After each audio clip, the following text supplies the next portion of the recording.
scommetto, amici bellini, che c'è almeno un episodio che non avete visto, che non vi hanno fatto vedere e che non rivedrete mai se non guardate questo video. Quindi Napoli-Pisa è l'analisi tattica, è l'analisi delle prestazioni, ma soprattutto l'analisi del VAR rivista. Cominciamo.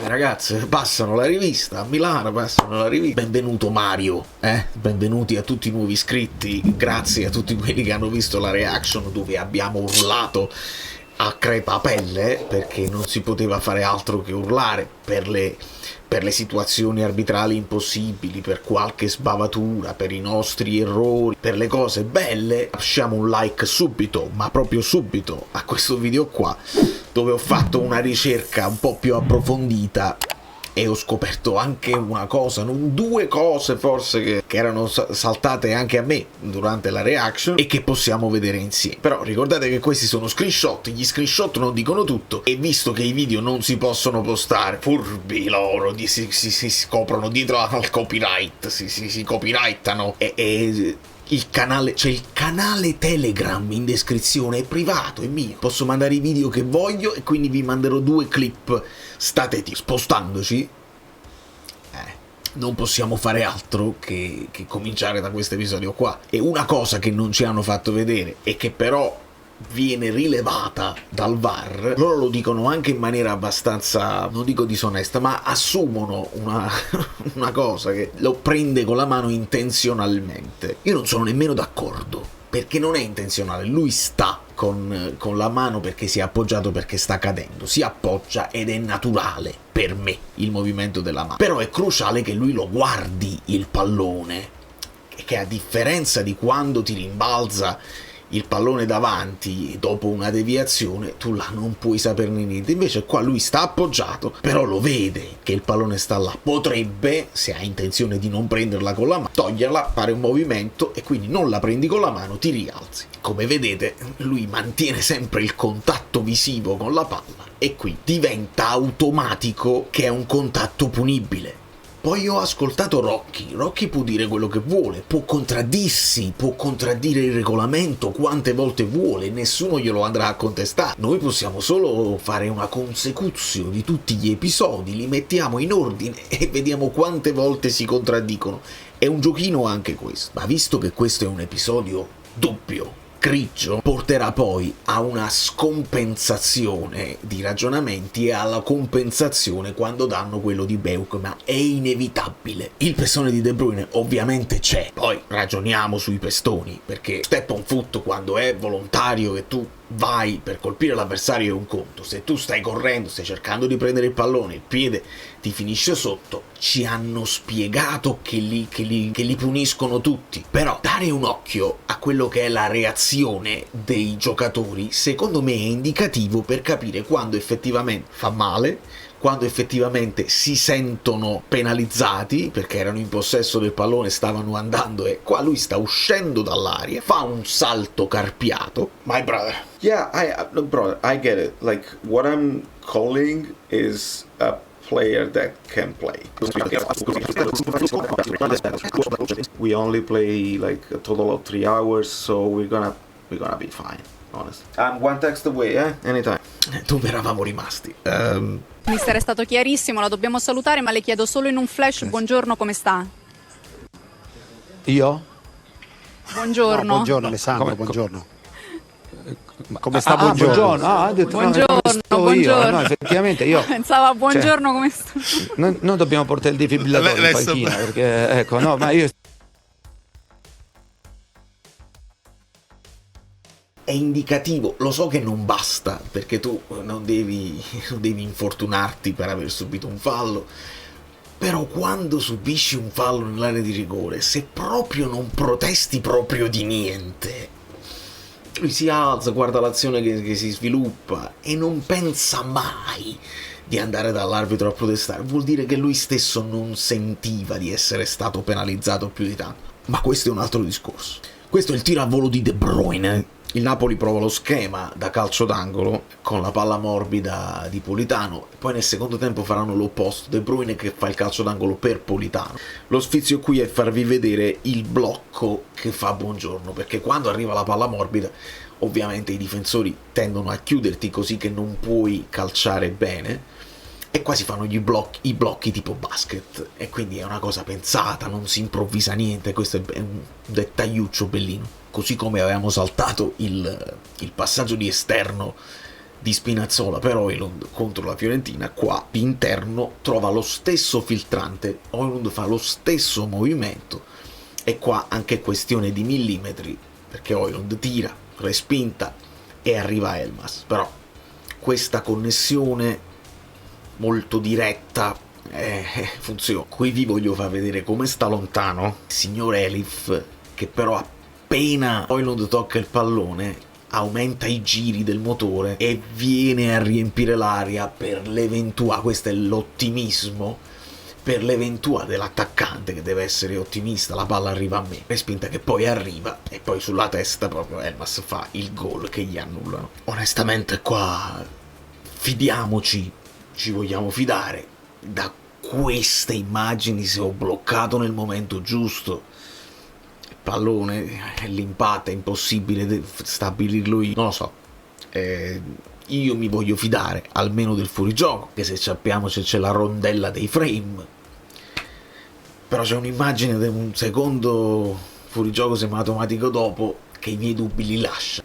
Sul gol di Gilmour, l'altro scozzese, che poi non è scozzese, voi lo sapete, no? Che Scott non è scozzese. Lo scozzese napoletano, lui è nato a Lancaster in Inghilterra, poi magari c'ha un nonno scozzese, quindi come quelli qua in America, no, io sono italiano, cioè, tieni il bisnonno siciliano. Comunque l'inglese naturalizza che gioca per la Scozia, fa un primo saltino per permettere il tiro di Gilmour, che però qua fa la finta e inganna sia l'avversario che Scott, e sul tiro proprio Scott fa un altro saltino perché la palla doveva passare proprio là. Qui ce la siamo vista brutta, Meret para sul primo palo, gliela tira addosso quello, però bene comunque la presenza di Meret, perché qui, anche qua, fidiamoci che non ci fosse fuorigioco. Dobbiamo fidarci, ci fidiamo. Vedete che Spina è molto attratto da Nzola, quindi lascia il suo dirimpettaio Leris, che ha creato tutti questi problemi, da solo. Nel momento in cui si creano questi accoppiamenti, vedete, ognuno c'ha un uomo e lui sta libero, e io posso chiedere solo a McTominay di non stare là, perché McTominay da fase difensiva è esterno sinistro che deve dare una mano sull'eventuale terzino che scende, e se il nostro terzino sinistro va a coprire la zona centrale deve essere come fa Politano dall'altra parte, lo deve fare McTominay. Qua lui esce un po' sull'uomo, ma c'era uscito già Elmas, c'era anche Gilmour, forse qua è Scott. Non sono finite le immagini, queste sono prima le immagini che escono negli highlight estesi, quelli lunghi, comunque le cose mancano. Qua sul gol di Spinazzola devo sottolineare come Lobotka la dà di prima, non perde un tempo di gioco, cosa che invece Gilmour, che pure secondo me non ha fatto una cattiva partita, tocca il pallone un paio di volte, è un po' più compassato di Lobotka. Qua Lobotka, con l'urgenza di far arrivare il pallone a Spinazzola, quando la cedi di prima gli avversari è più difficile che ti recuperano. Poi Spina fa una cosa bellissima, perché con il suo movimento a rientrare in dribbling supera l'avversario, e nel superarlo e nel resistere alla carica, perché si appendono, provano a buttarlo a terra, guadagna quel momentum che lo porta a fare un gol da PlayStation, proprio con il tiro perfetto, che quando parte il tiro già sai che è il gol. Anche una traiettoria non banale, più o meno questa, anche se una cosa del genere il portiere la tocca pure in questa zona qua, ma non basta. Ora ricordatevi questo posizionamento, perché vi faccio vedere una cosa che è capitata anche nel primo tempo, ma dopo. Proprio bello il gol che fa Lucca, anche per la costruzione. Di Lorenzo trova McTominay tra le linee, qua una delle poche volte in cui McTominay si è liberato della sua marcatura, anche perché, diciamolo, il Pisa aveva inserito un altro offensivo che non segue McTominay come lo seguivano gli altri, poi l'offensivo segnerà, ma McTominay dà il pallone, anche lui di prima, per Lucca, ma qua è bello farvi vedere un'altra cosa, a parte che Lucca fa un gol alla Osimhen, e lo devo dire perché di resistenza fa la mezzaluna, resiste all'attacco dell'avversario, tocca il pallone 2 volte per trovare lo spazio e da posizione abbastanza defilata spara una botta incredibile, perché quando tiri sul primo palo a me mi hanno insegnato devi alzarla perché lì è più difficile per il portiere, e la mette proprio nel... Ma da quest'altra angolazione si vede il bel movimento che fa Anguissa per portarsi via il suo marcatore e quindi lasciare Lucca nell'1 contro 1, che di solito ti aiutano sempre, aiutano il marcatore, sei 2 contro 1, invece qua è bravo Anguissa a stare lì e a portarlo via.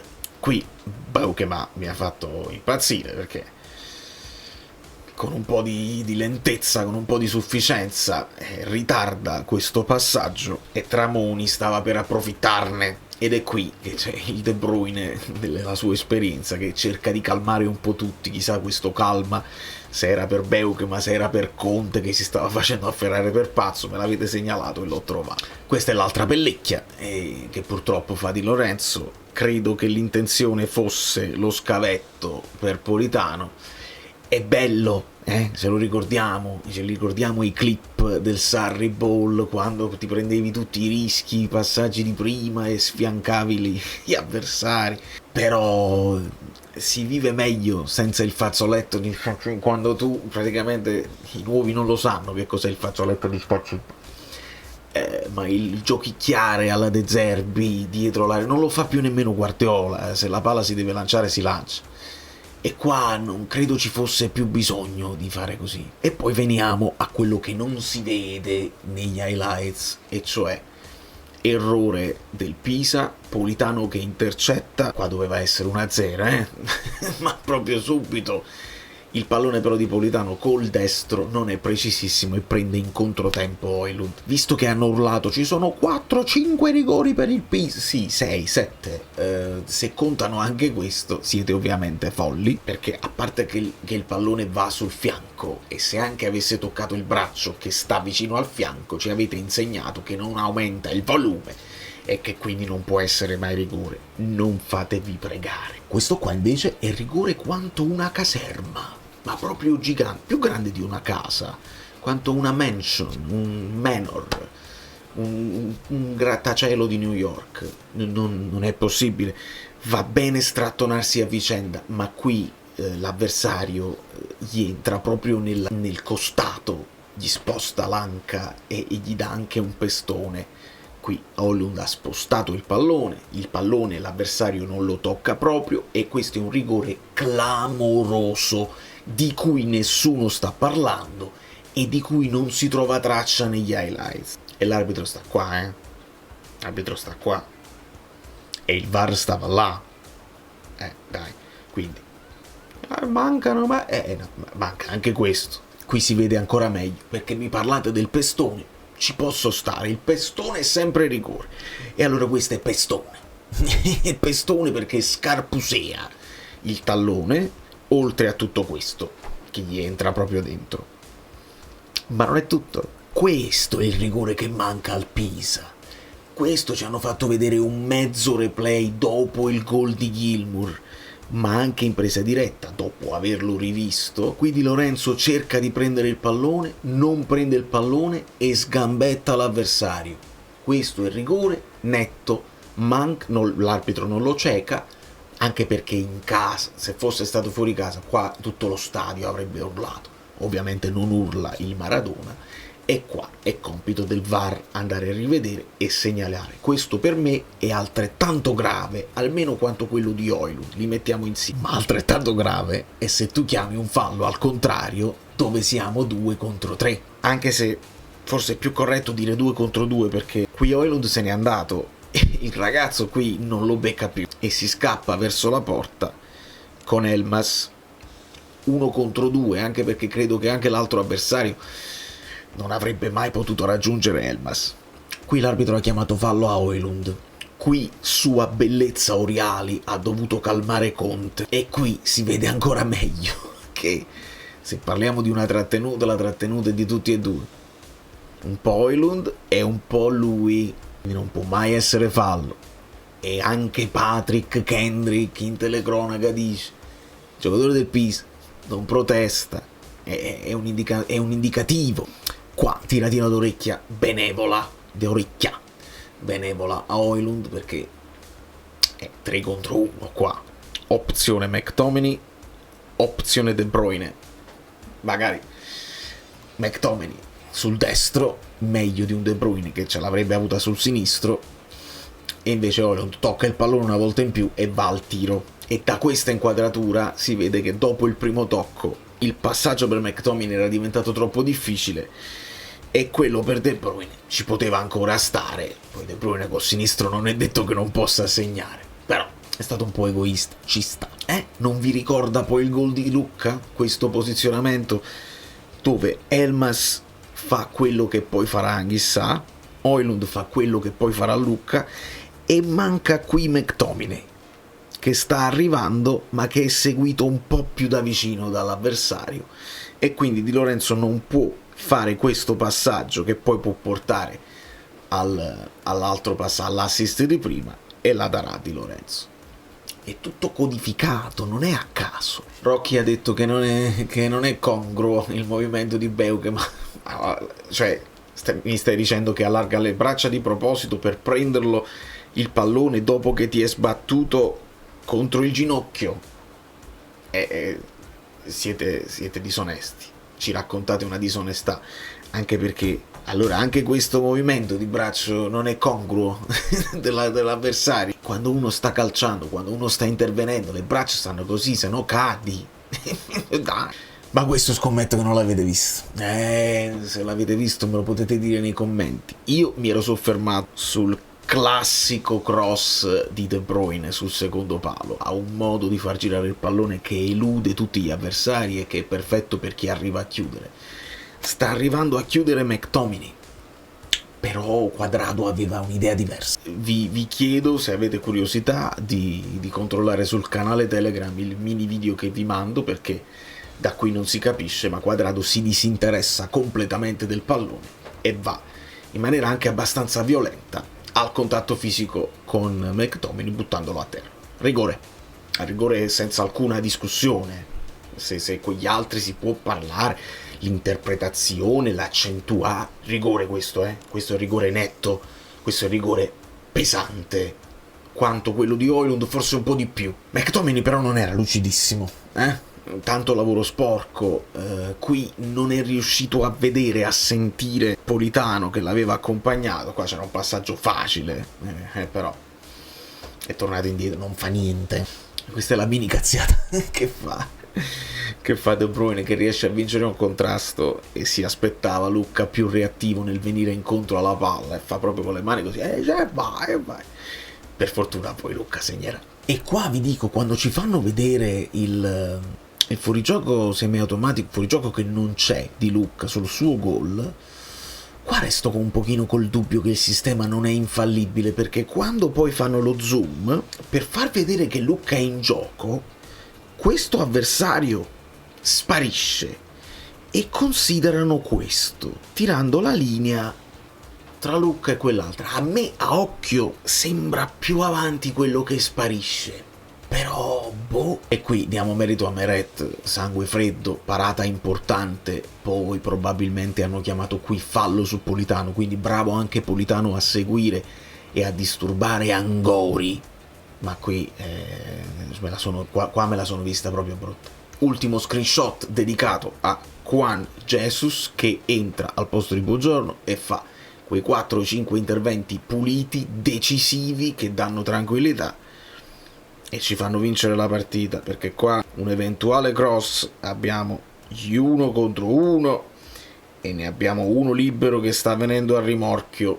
Qui Juan Jesus segue, va a contrasto e addirittura la fa rimpallare sul ginocchio di chiunque esso sia, perché sono giocatori che io non conosco, e i giocatori che non conosco non ci possono mettere così in difficoltà. fallo di fondo e la partita finisce. Gli amici Bellini si sono svegliati con Dua Lipa. Vabbè, il nostro paio di maniche. Ma andiamo alle pagelle. E si comincia dall'arbitro. Muri a questo. Si comincia dall'arbitro. 3, 4 meno.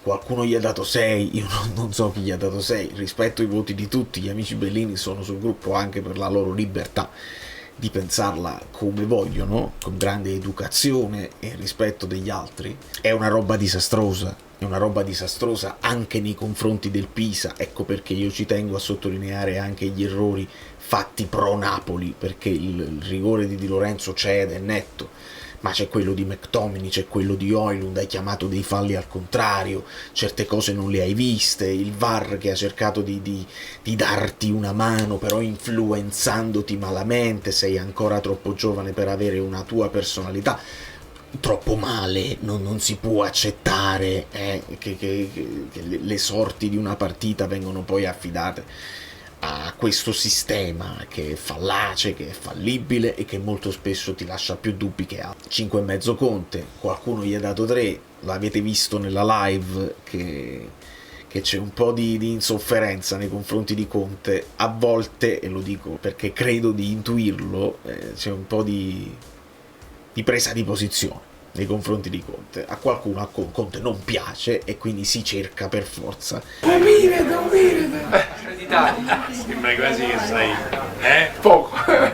Allora,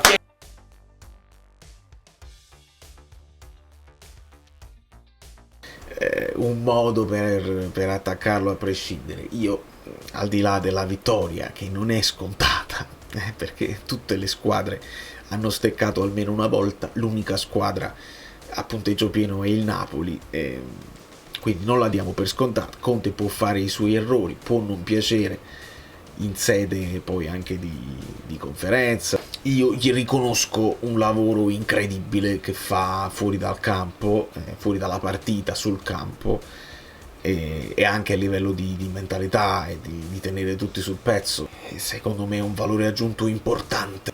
Contesto il voto, sposo il 6,5 per Juan Jesus, sposo il 7 a Lucca. Si può dare anche un voto più alto di incoraggiamento, perché oltre al gol bellissimo, gol pazzesco, ci ha fatto vedere anche tutto quel lavoro di protezione palla che gli chiede Conte, quindi molto bene l'impatto di Lucca. 6 Anghissà, vi ripeto, non mi era piaciuto tantissimo, però ha fatto quei movimenti. Anche in quelli che non mi sono piaciuti tantissimo ci sono state delle cose ottime, di alcuni dettagli che poi solo se ti rivedi la partita li vedi, e anche altri che hanno giocato bene, tipo Beukema, che però qualche errore ci sta. Lobotka 6+, per me anche di più, ma sono innamorato. 6 meno per Højlund, io la sufficienza gliela do piena, nonostante un po' di egoismo. 6 per McTominay, 6 per De Bruyne, 6 meno per Elmas, 6 per Politano, 6,5 per Gilmour, e che io a Politano darei di più di Gilmour, per esempio. 7,5 premio Oriali per Spinazzola, se lo merita tutto. 6+ per Buongiorno, speriamo non sia niente di grave. Il Milan arriva bello tosto alla partita contro di noi dopo aver demolito il Lecce, e ci serviranno tutti i migliori nelle migliori condizioni. 6 meno per Beukema, e purtroppo prende il premio Micio il capitano, che deve scrollarsi un po' di dosso la serata di Manchester. Oltre a quel passaggio un pochino sufficiente nel finale, c'è anche il rigore, che è una macchia che viene scancellata, ma che c'è. 7 meno per Meret, e bene così.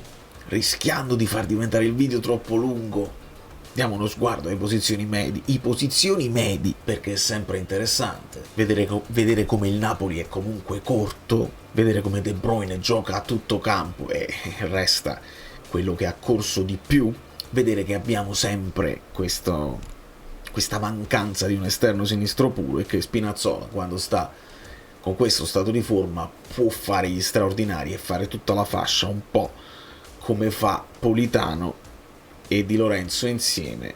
Spinazzola praticamente lo fa da solo. Elmas pure va a toccare palloni un po' dappertutto del campo. Sì, è vero che alla fine gli XG del Pisa sono più alti, ma perché ci metti il rigore, ci metti le azioni ravvicinate da vicino al portiere, così ovviamente aumentano gli XG. Noi siamo stati un po' più compassati, un po' più... non ho visto quell'urgenza, ecco, di andare ad affondare, un po' di consapevolezza di essere più forti, che se poi diventa presunzione, quindi questa vittoria ti può portare in dote un po' di cazziate che ti tengono l'attenzione un po' più alta nelle prossime. Intanto io questa classifica me la godo, e se mi sono dimenticato, voi lasciate il like finale, se mi sono dimenticato qualche altra cosa voi me lo scrivete nei commenti, io poi vado a leggere sempre. E state tuned, perché ci sarà da fare il recap, che sei un po' tardi, cioè, il recap dovrebbe essere stato già fatto prima, ma vediamo quali nuovi contenuti possono uscire in preparazione della partita col Milan. Io ho guardato la partita di Coppa Italia e il Milan è pericoloso, perché sono arrivati tipo a 11 pali nelle ultime partite, creano moltissimo, come vi ho fatto già vedere negli XG, subiscono poco, e si poteva dire che insomma erano un po' spuntati. Adesso si è sbloccato Jimenez, Nkunku sta cominciando a rodare, Leao non si sa se recupera, ma sta lì pronto, Pulisic come al solito è sempre il migliore dei loro, e stanno aumentando i centrocampisti con Rabiot, con Loftus-Cheek, insomma partita tosta senza alcun dubbio, ma ci pensiamo domani da New York. Valerio Fluido è tutto, ci tenevo a riportare un pochino in equilibrio la verità, perché ho letto cose che voi umani non siete umani.